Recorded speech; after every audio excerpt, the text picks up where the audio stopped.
Hamiləliyin 39-cu həftəsi və hamiləlikdə meyvə istifadəsi.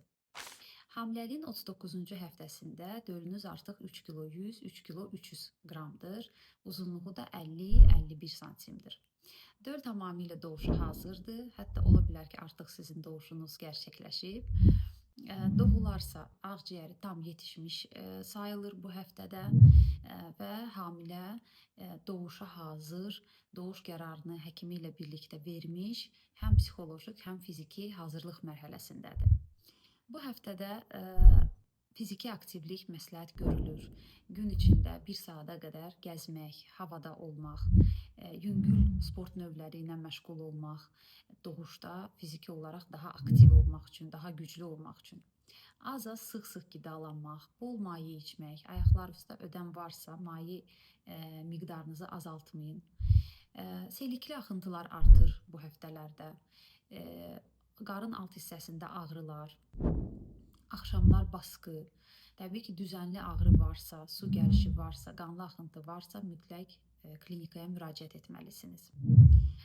Bu həftələrdə daha sıx həkim nəzarətində olmaq lazımdır və həftədə bir dəfə non-stress test, NST və yaxud da KTG dediyimiz müayinədən keçmək lazımdır. Bu müayinə bizə dölün içəridə özünü yaxşı hiss etdiyini göstərir.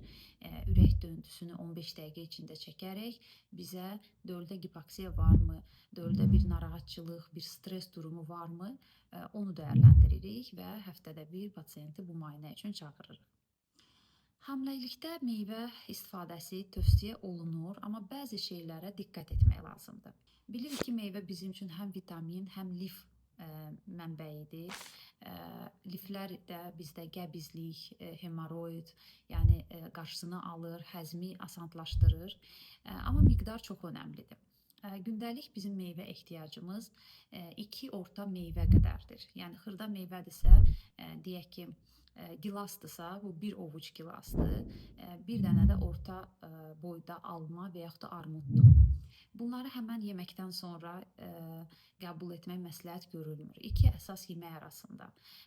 Məsələn, saat 1-də siz öz yeməyinizi, proteinli, lifli qidanızı yediniz, bir də saat 6-da yeyəcəksiniz. Saat 3-də meyvə qəbulu ola bilər və səhər, deyək ki, səhər kahvaltıdan sonra 2-3 saat sonra bir meyvə qəbulunuz ola bilər. Amma hamiləlikdə çox miqdarda, bəzən hamilələr 1 kiloya qədər günə meyvə yeyirlər. Bu düzgün deyil, çünki vitaminlərlə birlikdə bu meyvələrdə şəkər də var, yəni fruktoza var, hansı ki qanda qlukozaya çevrilir. Bu da bizim şəkərimizi çox artırır və bizə şəkərə meyillilik yarada bilər. Dölümüz çox iri ola bilər, gərəksiz kilo yığa bilər, biz kilo yığa bilərik və şəkər mübadiləmiz pozula bilər. Gecə yatmadan öncə də meyvə istifadəsi yenə də məsləhət deyil.